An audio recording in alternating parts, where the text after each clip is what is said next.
Bismillahirrahmanirrahim. Alhamdulillahirabbil alamin. Allahumma shalli wa sallim wa barik ala Muhammad wa ala ali Muhammad.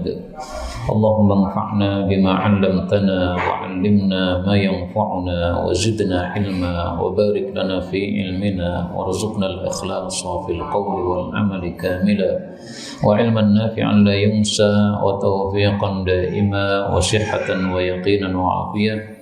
Allahumma aftah lana kulla khair wa yassir lana kulla umur. Allahumma ansuril mujahidin warhamil mustad'afin wa dammir a'da ad-din wa tmis ala amwalihim amin ya rabbal alamin. Alhamdulillah kaum muslimin rahimani wa rahimakumullah. Kita lanjutkan pengajian kitab Al-Jami' Shaghir karya Al-Imam As-Suyuti yang sudah wafat tahun 911 Hijriah rahimahullahu ta'ala. Dan kita sudah sampai pada hadis nomor 6533. Faqala al-muallif rahimahullahu ta'ala wa nafa'ana bihi wa bi ulumihi fid dharain amin. Kana adalah Rasulullah sallallahu alaihi wasallam idza utiya jika didatangkan bibaquratis samarah dengan awal buah yang muncul, wada'aha beliau meletakkan buah tadi ala ainaihi pada kedua mata beliau, summa kemudian ala syafataihi pada kedua bibir beliau. Waqala dan beliau mengatakan Allahumma ya Allah, kama sebagaimana araitana engkau tunjukkan kepada kami awalahu awal dari buah ini, fa'arina maka tunjukkan kepada kami akhirahu akhir dari buah ini. Summa kemudian yu'tihi Rasulullah memberikan buah tadi mayyakunu orang yang ada indahu di hadapan Nabi minas sibyan dari anak-anak kecil. Hadis ini riwayat Ibnu Sunni dari Abu Hurairah dan Tabarani dari Ibnu Abbas dan Hakim Turmudi dari Anas bin Malik. Derajatnya belum ada, ditulis sendiri sahih. Hadis ini menunjukkan dua hal. Yang pertama, ketika ada pohon yang berbuah, maka Rasulullah itu dipetikkan buah yang pertama kali muncul. Setelah itu diberikan kepada Nabi SAW supaya didoakan oleh Nabi SAW. Nah, Nabi itu sebelum mendoakan, maka beliau meletakkan buah tadi pada dua tempat di wajahnya. Pertama di matanya, setelah itu di bibirnya. Nah, setelah ditempelkan di mata, kemudian bibir, baru kemudian Nabi berdoa, ya Allah, sebagaimana engkau tunjukkan kepada kami awal dari buah ini, dari pohon ini, maka tunjukkan juga akhirnya. Maksudnya apa? Buah-buah yang lain juga nanti akan berhasil sebagaimana buah yang pertama berhasil. Nah, ini doa supaya pohonnya dijaga oleh Allah Subhanahu wa ta'ala. Karena itu sunnah ini termasuk sunnah yang sudah mati. Ini jarang dilakukan orang. Maka ini nomor 6533 saya kasih tanda merah. Ini tanda supaya ini sunnah dihidupkan. Nah, nanti lihat buah-buahan yang ada di sekitar kita itu. Yang pertama kali dipetik, kemudian tempelkan di mata, di bibir, atau langsung baca doa ini juga tidak ada masalah. Ini doa baginda Rasulullah sallallahu alaihi wasallam.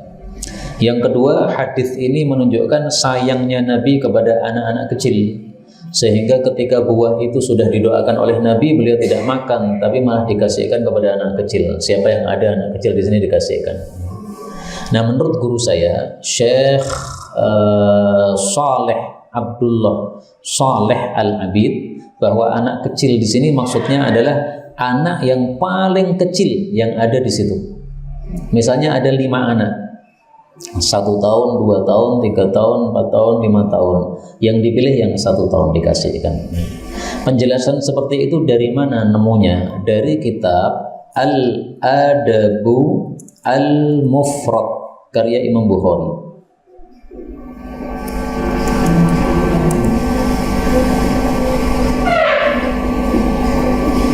Kata Imam Bukhari, babu yu'tus samarata, bab buah itu diberikan asghara man hadara, kepada anak yang paling kecil yang hadir, minal wildan, dari kalangan anak-anak yang ada. Kenapa beliau membuat bab begitu? Karena lafalnya juga begitu. Nawalahu, beliau kasihkan as-sughara, anak yang paling kecil, mayyalihi, yang dekat dengan beliau, minal wildan, dari kalangan anak-anak. Hadisnya derajatnya sahih. Nah, maka hadis riwayat Bukhari dalam adab mufrad ini, as-sughar, yang paling kecil, ini lebih bagus daripada hadis yang kita baca ini sibyan, ini anak kecil, tidak disebutkan yang kecilnya seberapa. Nah, maka kata guru kami waktu menjelaskan hadis ini, beliau bertanya, kenapa yang dikasih anak yang paling kecil? Karena anak yang sudah agak dewasa itu bisa minta, dia bisa mengungkapkan. Anak kecil itu pengen tapi nggak bisa mengungkapkan. Nah, maka dikasihkan oleh Nabi karena dia nggak bisa mengungkapkan. Nah, itulah rahasianya kenapa yang dikasihkan adalah asghar, yang paling kecil. Dan ini kata beliau menunjukkan ketelitian Imam Bukhari. Imam Bukhari mengambil riwayat asghar karena ini riwayat lebih teliti daripada riwayat yang ini tadi sibyan, anak kecil biasa. Kemudian dari sisi bacaan, ini kata-kata fa'arina ini boleh disukun fa'arna, sebagaimana dalam Al-Quran arina manasikana itu boleh dibaca arna manasikana. Pada surat Fussilat, pada wa arina, pakai wawu. Pada surat Al-Baqarah ayat 128, wa arina, dan tunjukkan kepada kami manasikana. Ini boleh dibaca wa arna. Demikian juga pada surat An-Nisa, arinallah boleh dibaca arnallah. Demikian juga Fussilat, Rabbana arina boleh dibaca Rabbana arna. Ini qiraah Quran bisa juga diterapkan pada doa ini. Kemudian 6534, karena adalah Rasulullah sallallahu alaihi wasallam idza utiya, apabila didatangkan kepada beliau, bimudhuni, dengan wadah atibi, parfum, la'iqa, beliau pun mengulum menyendok minhu, dari wadah tadi, thumma, kemudian iddahana, beliau berminyak. Hadis ini derajatnya mursal, dan hadis mursal termasuk hadis yang dhaif. Jadi maksudnya hadis ini adalah cara beliau berminyak itu tidak langsung dari wadah disuntakkan, tapi jarinya masuk, menyendok dulu.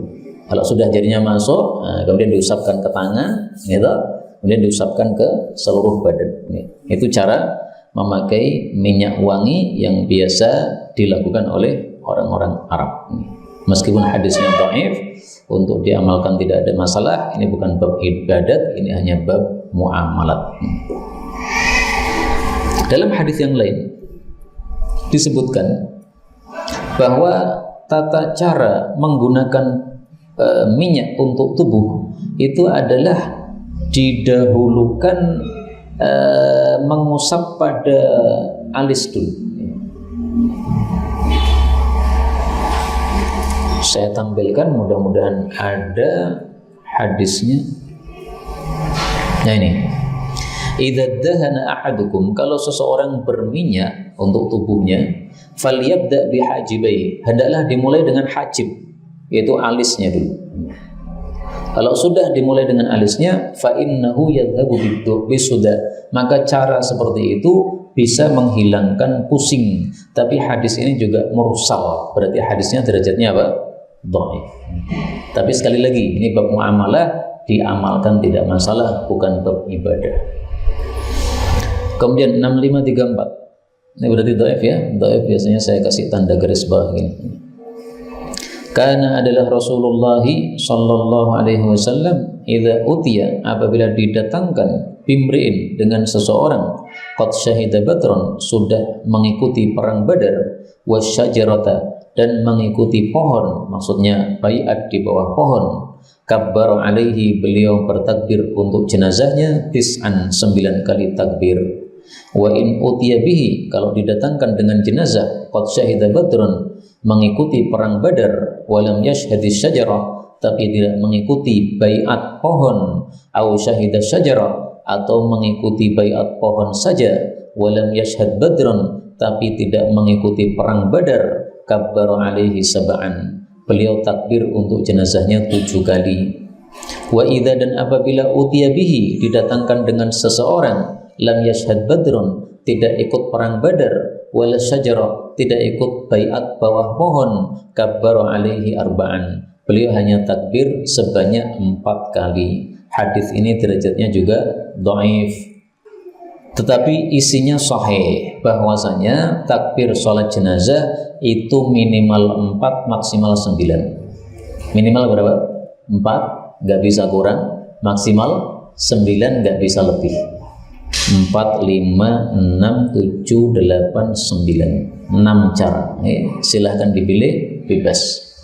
Lah ini kan hadisnya dhaif. Lah dikatakan sahih dari mana? Silahkan baca bukunya Syekh Albani.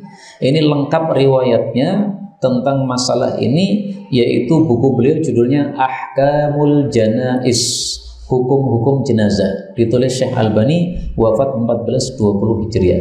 Di sini disebutkan hadis-hadis yang sahih takbir sampai 9.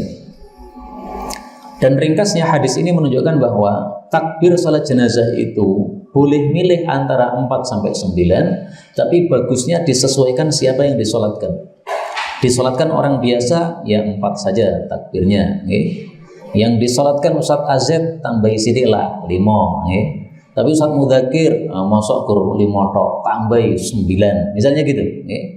Nah, tapi tidak harus begitu ya. 4 semua ya nggak apa-apa, 9 semua juga tidak apa-apa, karena semuanya sahih dari Rasulullah sallallahu alaihi wasallam. Nah, ketika hadis ini saya sampaikan, seringkali orang itu kemudian bertanya, terus yang dibaca apa ketika salat jenazah takbirnya banyak? Yang dibaca adalah Allahumma ghfir lahu warhamhu wa'afihi wa'fu anhu, dan doa-doa yang semisalnya. Oh, ternyata doa Allahumma ghfir lahu enggak ada di Jami'us Shaghir, Pak. Padahal ini sangat populer sekali ya. Allahumma ghfir lahu, ya Allah ampuni si mayit, warhamhu, dan rahmati si mayit. Ini seandainya diulang-ulang 2 ini sudah cukup. Karena orang mati itu yang dibutuhkan cuma 2. Ampunan dari Allah supaya tidak masuk neraka, rahmat dari Allah supaya masuk surga. Tanpa rahmat gak masuk surga, tanpa ampunan tidak mungkin selamat dari neraka. Nah, maka bagi yang tidak hafal doa jenazah, ini Allahumma ghfir lahu warhamhu sudah cukup diulang-ulang, gak ada masalah. Ini solusi untuk orang-orang yang awam, belum terbiasa menghafalkan doa sholat jenazah. Nah, ada solusinya. Kemudian dari hadis ini kita ambil beberapa faedah. Ini hadis menunjukkan fadilahnya perang Badar dan fadilahnya baiat di bawah pohon. Adapun baiat di bawah pohon disebutkan oleh Allah pada surat apa? Al-Fatah, tulis Asy-Syajarah, muncul ayatnya. Al-Fatah ayat 18. Laqad radiyallahu 'anil mu'minin. Allah ridha kepada orang-orang beriman, idz yubayyi'unaka tahta syajarah, ketika membaiat kepada Anda di bawah pohon. Ini adalah baiat untuk membela Sayyidina Utsman. Rasulullah mengirim Sayyidina Utsman ke Mekah sebelum beliau melakukan umrah, yaitu umrah pada Sulhul Hudaybiyah. Ternyata ada informasi Utsman dibunuh. Nah, beliau nggak terima. Ini kalau Utsman dibunuh betul, maka kalian semuanya harus siap untuk membela Utsman. Maka mari kita berperang sampai kita mati semuanya atau kita menang. Nah, maka itulah yang dimaksud sebagai yubayyi'unaka tahta syajarah, baiat di bawah pohon. Sahabat-sahabat Nabi yang ikut pada baiat ini adalah orang-orang yang radhiyallahu, dikasih ridha oleh Allah Subhanahu wa taala. Adapun perang Badar, maka Rasulullah sallallahu alaihi wasallam bersabda dalam hadis yang sahih tentang fadilahnya, inni la arju, sungguh saya berharap, alla yadkhulan nar, tidak masuk neraka, ahadun insyaallah, seorang pun insyaallah, mimman syahida badrun wal hudaybiyah, orang yang sudah ikut perang Badar atau ikut sulhul Hudaybiyah, yaitu baiat tadi. Nah, maka ini fadilahnya dua kejadian ini ya. Dua kejadian yaitu sulhul Hudaybiyah dan perang Badar. Tapi kemudian 6534. Kana sallallahu alaihi wasallam idza apabila ijtala beliau menyingkap an-nisaa istri-istri, aka'a beliau duduk iqa'a, wa qabbala dan beliau mencium. Hadis ini dhaif dan hadis ini bicara tentang masalah dalam, mohon maaf vulgarnya masalah jima. Maka yang dimaksud ijtalan nisa, menyingkap wanita, itu maksudnya membuka bajunya istri ya untuk melakukan hubungan. Nah, beliau tidak langsung melakukan, tetapi beliau duduk iq'a. Duduk iq'a itu pantatnya nempel ke tanah, kemudian kedua kakinya betisnya tegak. Jadi kalau gambaran saya, wallahu a'lam, istrinya di depan beliau kemudian duduk secara iq'a. Nah, kemudian beliau menciumi istri tadi, baru kemudian hubungan. Dengan kata lain apa? Ada sunnah foreplay sebelum hubungan. Jadi tidak langsung main. Kenapa? Itu tidak adab seperti itu. Itu kayak binatang. Sementara kita disuruh untuk menyelisih binatang. Ada beberapa hadis di mana kita disuruh untuk menyelisih binatang. Rasulullah sallallahu alaihi wasallam bersabda, "Idza shallaita, kalau Anda salat, fala tabsud dira'aika, maka jangan menghamparkan kedua hastamu, bastassabu, seperti binatang buas menghamparkan tangannya." Nah, yaitu nempel ke sini ketika sujud, enggak boleh nempel, tapi diangkat gini. Nah, ini menunjukkan bahwa tidak boleh kita menyerupai binatang sabu seperti binatang buas.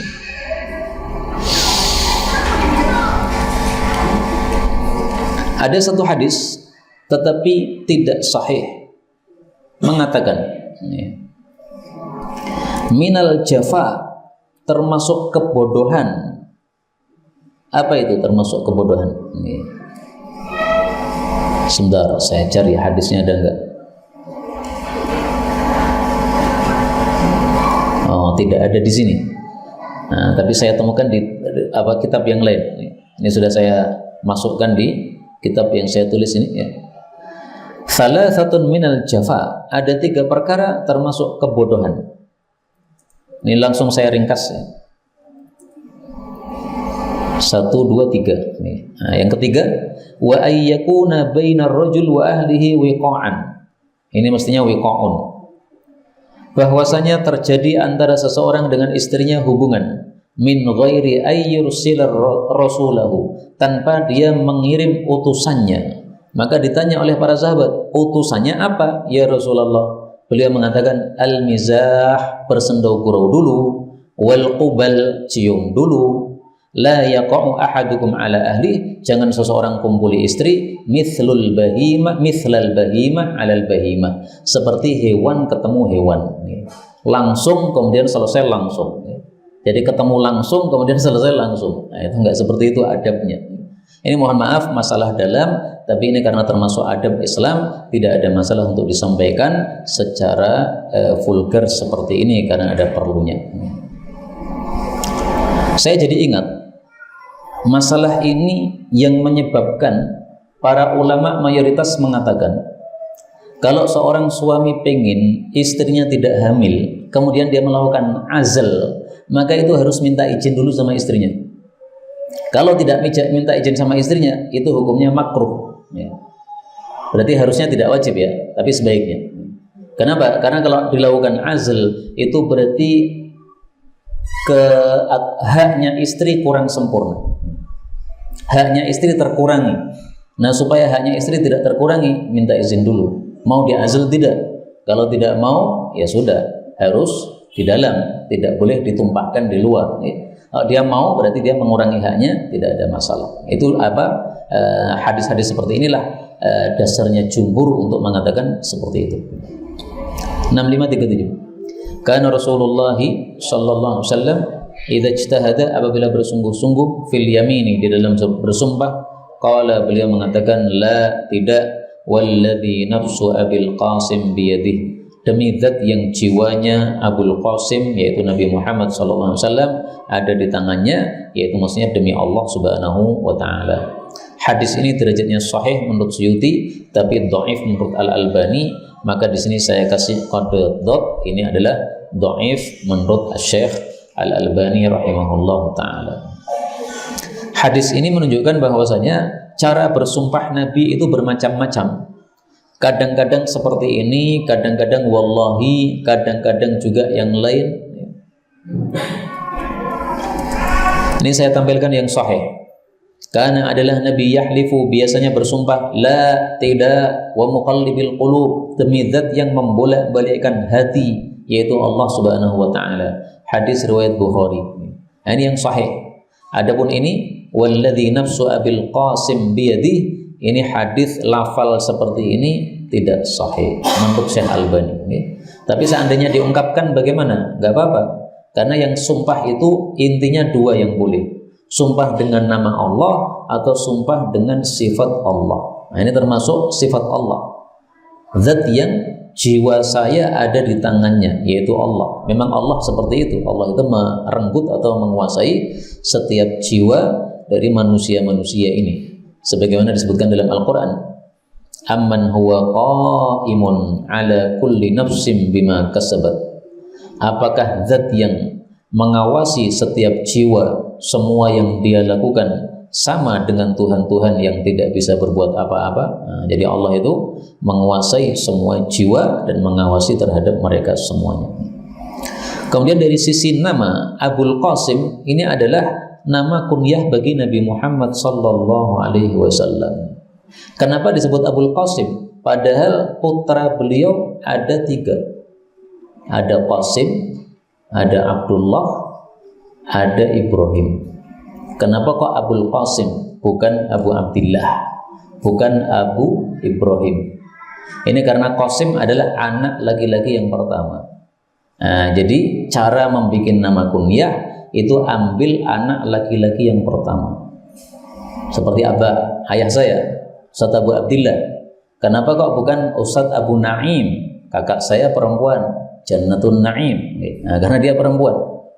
Kenapa tidak Abu Yusuf? Karena adik saya Yusuf. Kalau saya Abdullah, maka Abu Abdillah diambil dari nama anak yang pertama. Ini caranya.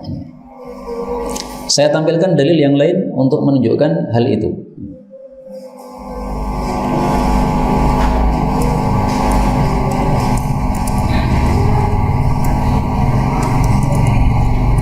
Ada seorang sahabat Nabi Sallallahu Alaihi Wasallam, dia dipanggil oleh teman-temannya dengan nama Abul Hakam. Maka ditegur oleh Nabi Sallallahu Alaihi Wasallam, Al-Hakam itu adalah Allah, sehingga kamu tidak boleh menggunakan nama Abul Hakam.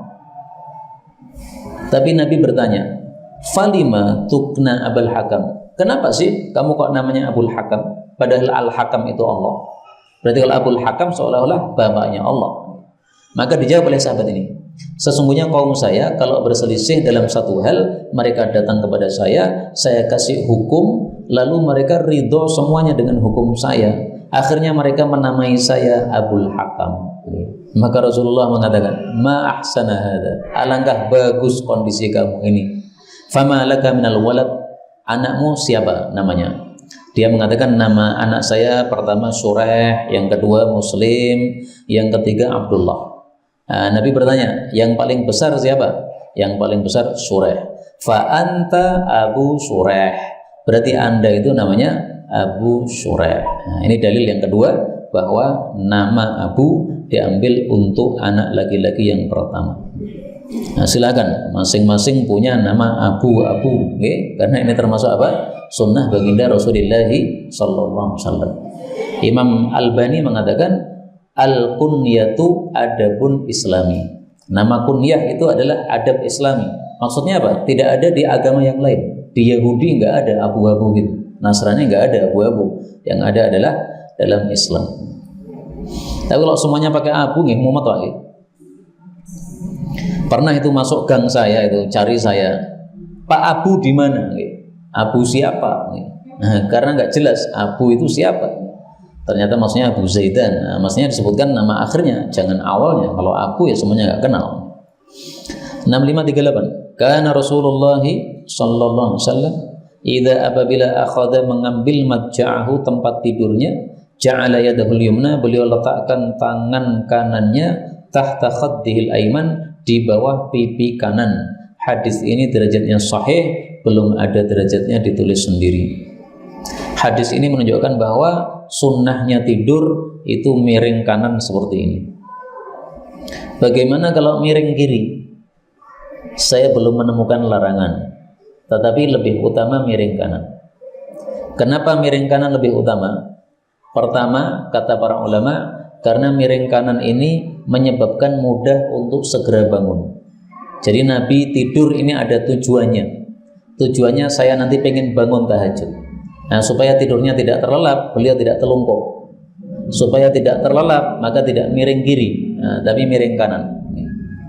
Kemudian yang kedua, sebabnya kenapa miring kanan? Karena kalau miring kiri, ini kurang bagus untuk kesehatan tubuh kita. Jadi miring kiri menyebabkan posisi seperti itu, bagian dalam tubuh kita, organ kita jadi kurang sehat. Demikian dijelaskan oleh sebagian masyayikh seperti itu.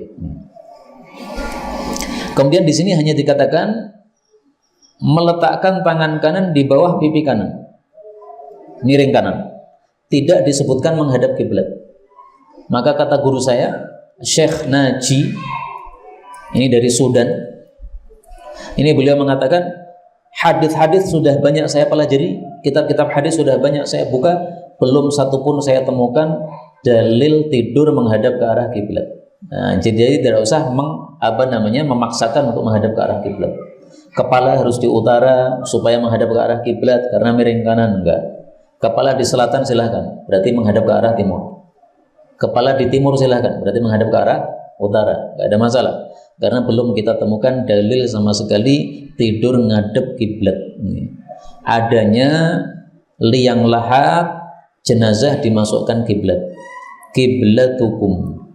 Rasulullah bersabda, al-baitu Ka'bah adalah kiblatukum ahya'an wa amwatan. Kiblat untuk kalian baik ketika hidup maupun ketika mati. Ketika hidup yaitu salat, ketika mati yaitu masuk di kuburan. Nah, masuk di kuburan itu mati, Pak. Adapun tidur itu masih hidup, sehingga jangan dikiaskan, ya, enggak sama. Maka tidak ada dalil insyaallah ya yang mengatakan bahwa tidur itu menghadap ke arah kiblat. Wallahu a'lam. 6539. Kana Rasulullah sallallahu alaihi wasallam idza apabila akhadha mengambil madja'ahu tempat tidurnya minal lail di waktu malam, wada'a yadahu meletakkan tangannya tahta khaddih di bawah pipi kanan maksudnya.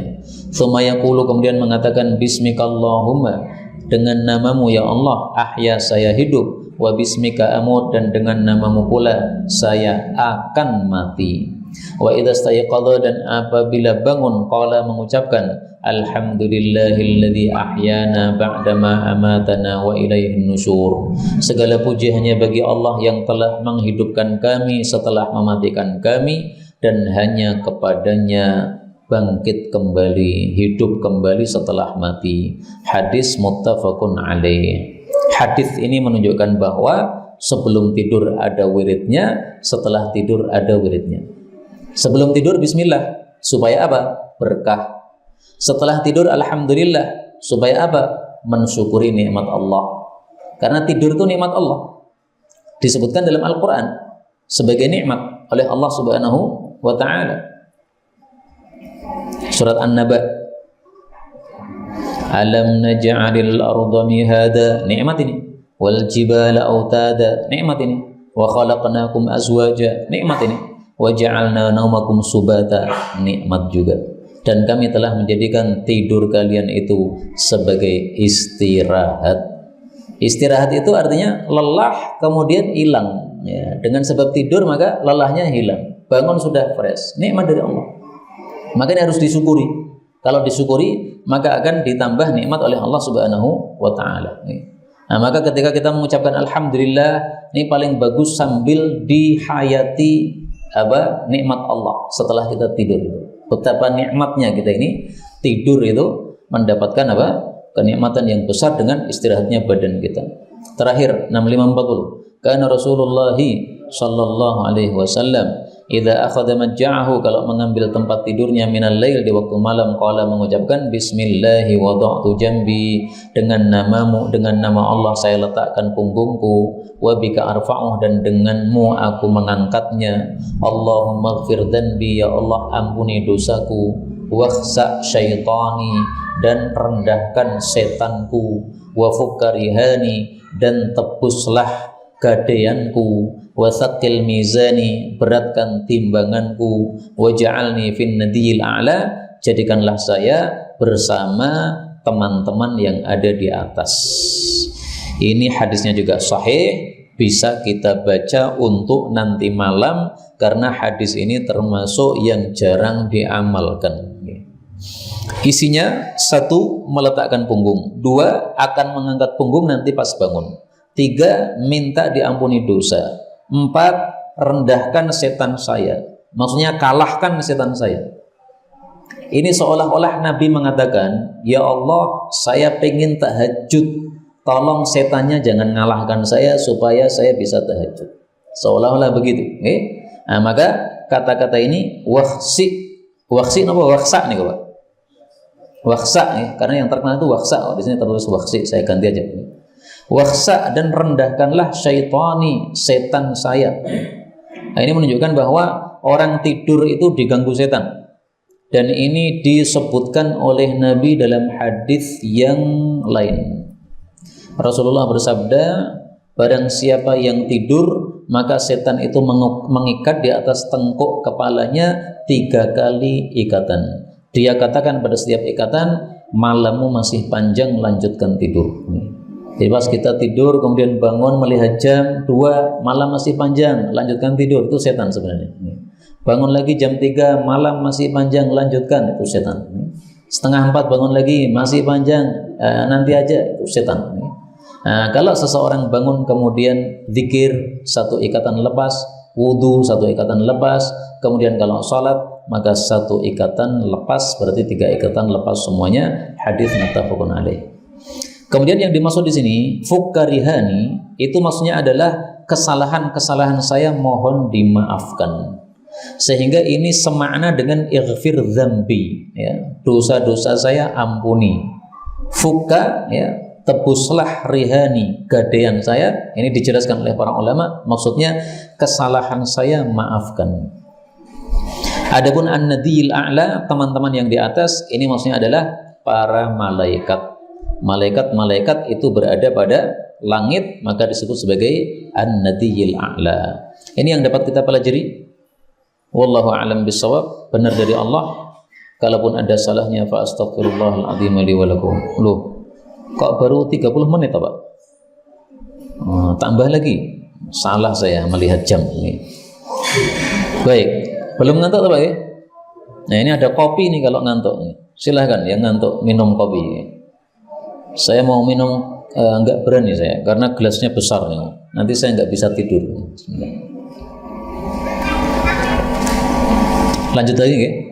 6541. Kana Rasulullah sallallahu alaihi wasallam idza akhadha majja'ahu, apabila mengambil tempat tidur beliau, qara'a membaca qul ya ayyuhal kafirun hatta sampai yakhtimaha, beliau menghatamkan surat Al-Kafirun. Ini juga sunnah yang bisa kita amalkan nanti malam. Fadilahnya apa? Fadilahnya disebutkan dalam hadis yang lain. Bara'atun minasyirki.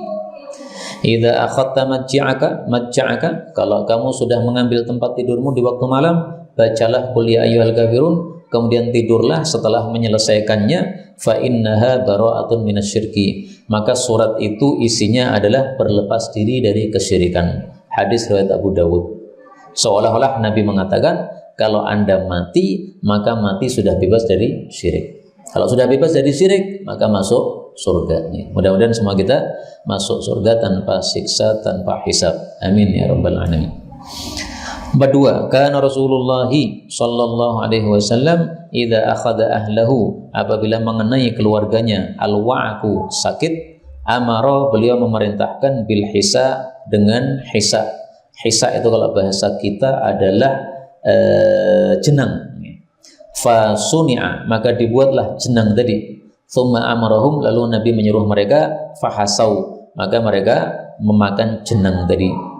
Kenapa jenang? Wa kana yaqul, beliau mengatakan innahu, sesungguhnya jenang itu layartu, sungguh menguatkan fuadal hazin, hatinya orang yang sedih, wa yasru, dan melenyapkan an fuadis saqim, dari hatinya orang yang sakit, kama tasru, sebagaimana melenyapkan ihdakunna, salah satu dari kalian wahai para wanita, al wasakha, kotoran, bilma, dengan air, an wajhiha, dari wajahnya. Hadis riwayat Tirmidzi sahih.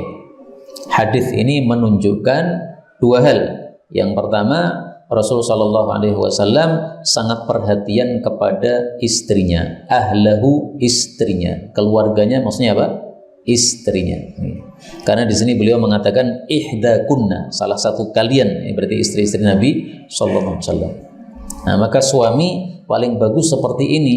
Istrinya sakit dipijeti, istrinya sakit diobati, istrinya sakit dibuatkan teh hangat, disiapkan makan. Nah, ini menyenangkan sekali untuk istri, dan ini menyenangkan untuk suami karena melakukan sunnah baginda Rasulullah Sallallahu Alaihi Wasallam. Yang kedua, hadis ini menunjukkan bahwa kalau sakit maka makanlah yang empuk-empuk, hisa, ya, jenang dan sejenisnya. Kalau pengen segera sembuh, kalau pengen sakitnya bertambah parah, silahkan pas sakit mangan marneng, ya, sing paling atos, ya. Insya Allah tambah sakit nanti. Ya, kalau pengen sembuh, nah, makanya yang empuk-empuk. Para ulama mengatakan bahwa Nabi mengajari kepada kita 3 macam pengobatan. Yang pertama, at-tibbur ruhani, pengobatan rohani, yaitu dengan wirid-wirid, doa-doa, ruqyah-ruqyah. Yang kedua, at-tibbu al-jasmani, pengobatan jasmani, yaitu dengan makanan dan sejenisnya, termasuk ini. Atau yang ketiga, al-khalat bainahuma, digabungkan antara keduanya. Ini semuanya diajarkan Nabi Sallallahu Alaihi Wasallam. Pengobatan rohani ada dalilnya, pengobatan jasmani, obat-obatan yang ditelan ada dalilnya, pengobatan dua digabungkan juga ada dalilnya. Saya tampilkan satu hadis di mana kita disuruh menggabungkan dua pengobatan, rohani dan jasmani. Bi asyifa'ain, alaikum, lazimilah oleh kalian bisyifa'ain, dua pengobatan. Yang pertama al-asal madu, ini obat jasmani. Wal Quran, dan Al-Quran, ini obat rohani. Tapi yang benar ini bukan sabda Nabi, ini hanya perkataan Ibnu Mas'ud. Kalau dikatakan sabda Nabi, derajatnya malah dhaif. Jadi Ibnu Mas'ud mengatakan lazimilah dua obat, madu plus Quran. Jadi prakteknya gimana nih? Pas sakit ambil madu. Kalau tidak suka madu, karena orang Jawa kadang nggak suka madu, ya obat kimia ya nggak apa-apa.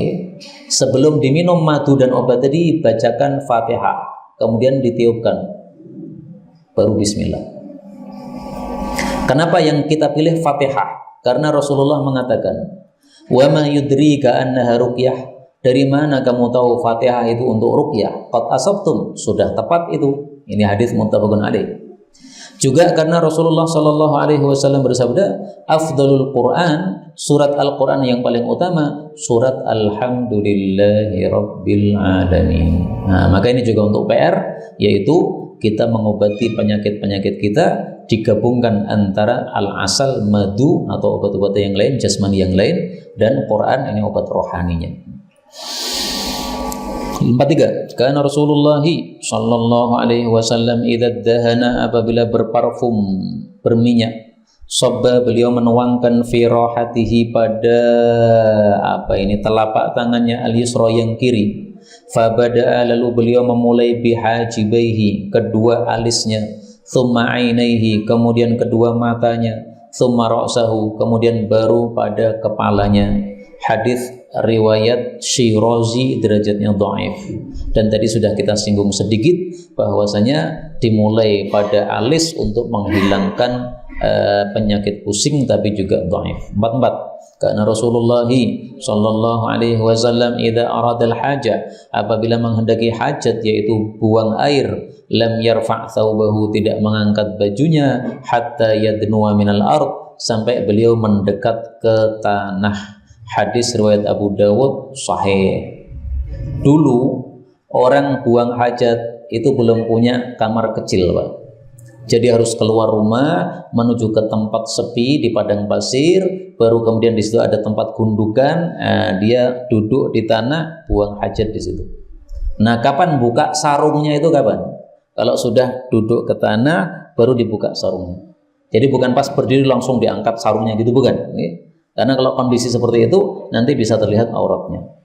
Nah, sekarang ini kita sudah punya kamar kecil, sehingga hadis ini penerapannya tidak harus sesuai lafalnya. Jadi masuk kamar kecil, pintu dikancing, masih berdiri, lepas celana, gantungkan di gantungan, nggak apa-apa. Tidak harus ndodok dulu kemudian dilepas, malah kangelan, Pak. Karena tujuannya sudah terpenuhi, ya. Beliau tidak mengangkat baju sampai dekat ke tanah. Tujuannya apa? Supaya tidak terlihat aurat. Nah, kita sudah punya kamar kecil, masuk kamar mandi sudah dikancing, sudah terpenuhi tujuan tadi. Maka ini yang kena hukum hadis ini anak-anak kecil itu. Biasanya belum masuk kamar mandi sudah pelotor guys. Nah, itu yang perlu diajarkan kepada anak-anak kita. Melotor kayak katok jangan di tempat depan rumah, tapi di depan kamar mandi, baru dilepas celananya, baru masuk kamar mandi, atau masuk dulu kemudian lepas celananya baru buang airnya. 45. Karena adalah Rasulullah sallallahu alaihi wasallam idza aradal hajah, apabila menghendaki untuk buang hajat, ab'ada, beliau menjauhkan. Menjauhkan ini maksudnya adalah pergi ke tempat jauh. Kenapa? Karena tadi belum ada kamar kecil. Jadi dulu orang-orang Arab itu tidak punya kamar kecil di rumah. Kalau buang hajat keluar dulu jauh. Sebagaimana disebutkan dalam hadis yang lain juga dengan kalimat al-madhhaba. Karena adalah Nabi idza dzahaba al-madhhab, kalau pergi ke tempat buang air, ab'ada, beliau pergi jauh sampai enggak terlihat orang. Nah, ini meskipun ab'ada, menjauhkan, ini sekarang sudah tidak berlaku untuk kita karena kita sudah punya kamar kecil, enggak perlu pergi jauh, tapi faedahnya masih berlaku untuk kita. Faedah menjauhkan ini apa? Faedahnya dua. Faedah yang pertama, la yusma', supaya tidak terdengar suara. Yang kedua, la yusham, supaya tidak tercium bau. Nah, maka ini dua hikmah menjauhkan ini masih berlaku, Pak. Jangan sampai kita buang hajat, keluar suaranya, terdengar suaranya dari luar. Masuk kamar kecil, kemudian tur, nah itu enggak ada. Jadi supaya nggak bersuara bagaimana? Kerannya dibuka kenceng, sehingga suara pipisnya itu nggak terdengar. Kemudian jangan sampai misalnya pipis, kemudian nyentornya dikit aja, sehingga baunya tersebar kemana-mana. Mohon maaf kalau BAB, jangan nunggu numpuk dulu baru disentor, jangan. Begitu keluar sentor, keluar sentor, keluar sentor, supaya la yushammu, supaya tidak tercium baunya. Nah, jadi yang paling penting di sini dua, ya. La yusma', jangan terdengar. Yang kedua, la yusham, jangan terbau. Karena saya pernah mengalami, Pak, iktikaf di satu tempat, ternyata saya masuk kamar kecil ketawa-ketawa sendiri, nggak bisa nahan ketawa. Karena begitu masuk kamar kecil, di sebelah saya ada suara tembakan. Duh! Kemudian sebelahnya lagi, tut, ya Allah, wong itikaf saking banyaknya, ya kemudian tembak-tembakan di kamar mandi. Nggak ada kayak gini. Kalau keluar angin buat ditahan, maksudnya dikeluarkan dengan dikit-dikit supaya tidak ada suara tembakan begitu. Nah, masa di kamar kecil malah perang sendiri-sendiri, nggak ada seperti itu. Wallahu a'lam bishawab. Ini yang dapat kita baca. Berikutnya insyaallah 6546 di waktu yang lain. Tapi kalau ada pembahasan dipersilakan.